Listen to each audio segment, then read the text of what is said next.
बदलते मौसम की बात जी। करें, जब जब सर्दियां आती है ना तो काफ़ी सारी, मुझे लगता है सर्दियों में ज़्यादा बीमारियां हो जाती है। मौसम बदल रहा है, सर्दियां आ रही हैं, साथ ही स्मॉग और फोग जैसे मसाइल ला रही हैं। और स्मॉग से आपको पता है क्या होता है, गले की भी बीमारी होती है, सांस लेने में भी मसला होता है। लाहौर और कराची की एयर क्वालिटी गुज़श्ता कुछ दिनों में इंतहाई ख़राब रही है। लाहौर में स्मॉग के डेरे हैं। पिछले दिनों लाहौर में एक ही रोज़ में एयर क्वालिटी इंडेक्स 200 दर्जे बढ़कर 400 से भी तजावज़ कर और गई। ये वर्स्ट है, ये वर्स्ट है, ये आम सी बात नहीं है। 400 दर्जे तक पहुंच जाना ये बहुत अलार्मिंग सिचुएशन है। और ये जो सिचुएशन पैदा हुई थी, ये इंडिया से पैदा होना शुरू हुई थी स्मोक की, और उसके बाद जब पाकिस्तान के अंदर आई है तो लाहौर पहले से जो है मुतासिर हुआ, और उसके बाद अब कराची में इसके असरात आना शुरू हो चुके हैं। और साथ ही साथ ये भी आपको बताएं कि अगर कल की बात करें तो इसमें कंपैरेटिवली पहले से कंपैरिजन अगर किया जाए तो उसमें थोड़ी सी बेहतरी आई थी। जो एयर क्वालिटी इंडेक्स है ये 112 हो गई थी, लेकिन ये भी सांस के मरीजों के लिए बहुत ही नुकसानदेह चीज है। और कराची की जैसा कि आपने बात की महक, तो कराची में सूरत हाल जो है ये भी कुछ अच्छी नहीं है, क्योंकि गुज़िश्ता रोज कराची में एयर क्वालिटी इंडेक्स जो है ये 154 रिकॉर्ड किया गया है। माहौलियाती आलूदगी की जो वजूहात हैं ये समझने की जरूरत है। बिल्कुल, और इसी चीज को समझने के लिए हमने राबता किया है माहिर माहौलियात मरियम शब्बीर साहिबा ने हमें ज्वाइन किया। मरियम साहिबा, बेहद शुक्रिया वक्त देने के लिए। सबसे पहले तो ज़रा लाहौर का रुख करते हैं, क्योंकि ऐसे ही कि लाहौर में सिचुएशन ज़्यादा ख़राब होती है, भारत के ज़रा ज़्यादा करीब है। मुझे ये बताएगा कि स्मोक के डेरे हैं वहाँ पर, लेकिन जब जब हम बात करते हैं ना एयर क्वालिटी की, वो दिन पर दिन ख़राब होती है, स्पेशली नवंबर में, दिसंबर में, जनवरी में, और कभी कभी फैब्रिस की लपेट में आ जाता है। मेन रीजंस आपकी नज़र में क्या है?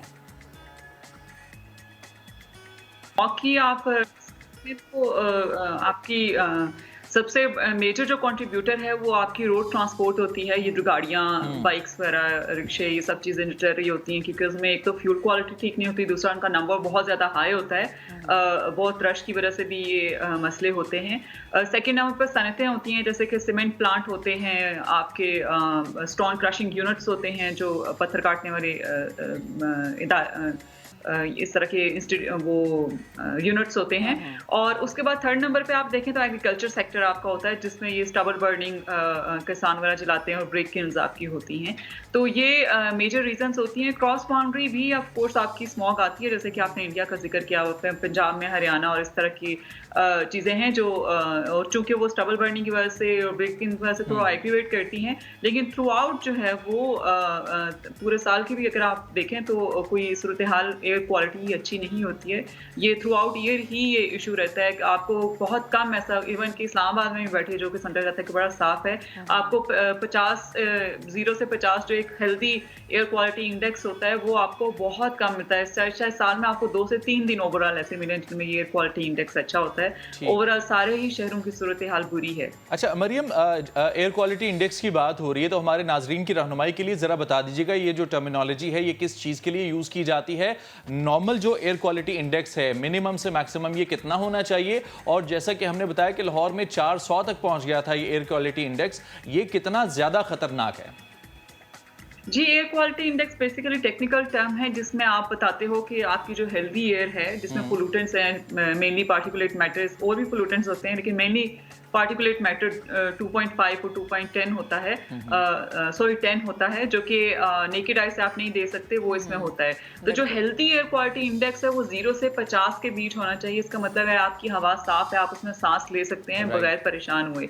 लेकिन 50 से ऊपर अगर होता है तो फिर डिफरेंट ग्रुप्स हैं, जैसे 50 से 100, 150, 200 और फिर उससे भी अबव।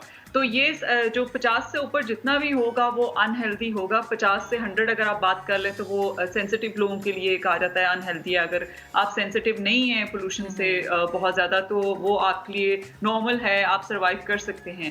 लेकिन 100 से ऊपर, फिर 150, उससे ऊपर जब क्रॉस करना शुरू कर जाता है तो it becomes extremely dangerous to live in to that air, to breathe in to that air. बड़ा ख़ासतौर पर पेशेंट्स के लिए भी बहुत मुश्किल होता है, क्योंकि आपके हवा आप जब सांस लेते हैं तो फेफड़ों में आपके जाती है, और फेफड़े, नाक, गला, इन पैसेज आपका जो है ये है, तो आप इनसे जब आप ये हवा गुजरती है पोल्यूटेंट्स वाली, तो ऑफ कोर्स आपको जो है वो इम्पैक्ट करती है, आपकी हेल्थ को इम्पैक्ट कर रही होती है, मुख्तलिफ किस्म की issues होती हैं। बिल्कुल। अच्छा मरियम, ये तो ज़रा हमने लाहौर पे भी ज़रा नज़र डाली, अब ज़रा अगर कराची का हम रुख करें तो कराची भी एक बड़ा शहर है।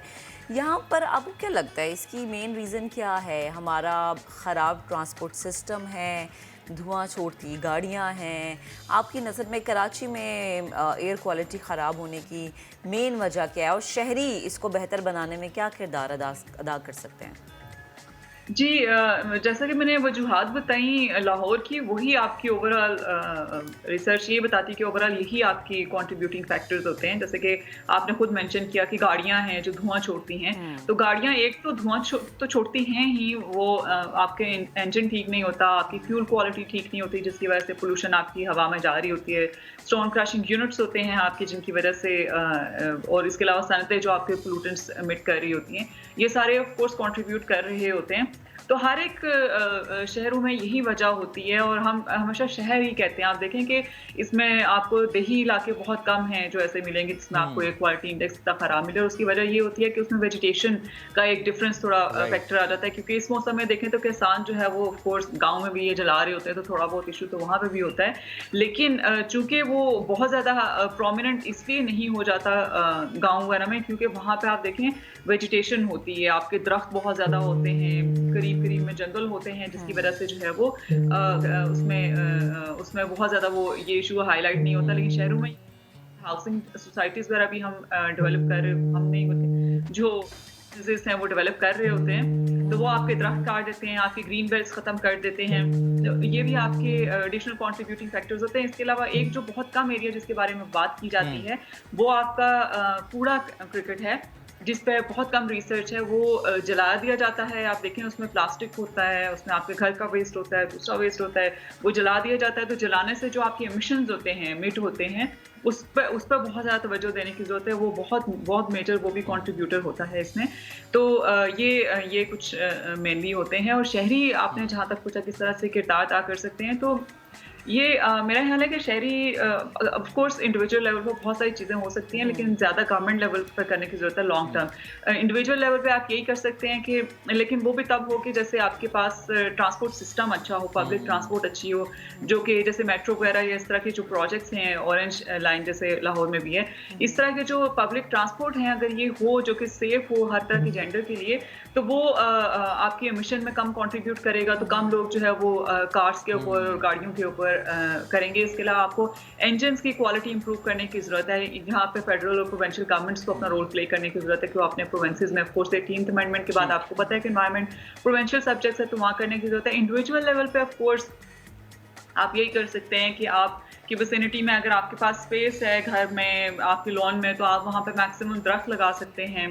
पब्लिक ट्रांसपोर्ट अगर आपके पास सेफ कोई है, आपके एरिया में अवेलेबल है, तो उस पर आप ट्रैवल करें, ताकि एमिशन अगर आप बाइक में ट्रैवल कर रहे हैं या आप कार के ऊपर ट्रैवल कर रहे हैं, तो वो एमिशन जो है वो कम कंट्रीब्यूट हों।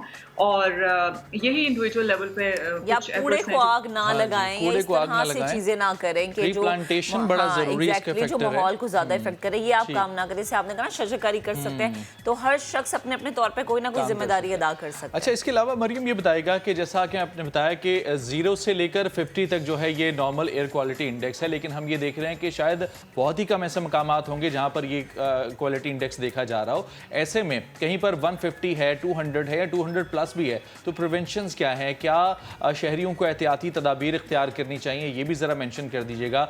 मास्क लगाना या फिर कोई और ऐसी टेक्निक्स या तरीका इख्तियार किया जाए जिससे इसके जो असरात हैं उससे बचा जा सके।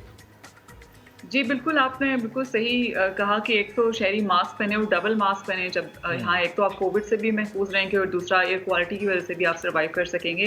सेकेंडली, आप चूँकि कुछ लोगों को इचिंग होती है ऐसी हवा की वजह से आंखों में, तो आप आंखों में अगर आपको खारिश हो रही है तो आप डॉक्टर से कंसल्ट करने के बाद ड्रॉप्स अपने पास रेडी रखिए डालने के लिए, और ग्लासेस का इस्तेमाल करें आप बाहर जा रहे हैं, ताकि डायरेक्ट आपका एक्सपोजर उसमें ना हो रहा हो।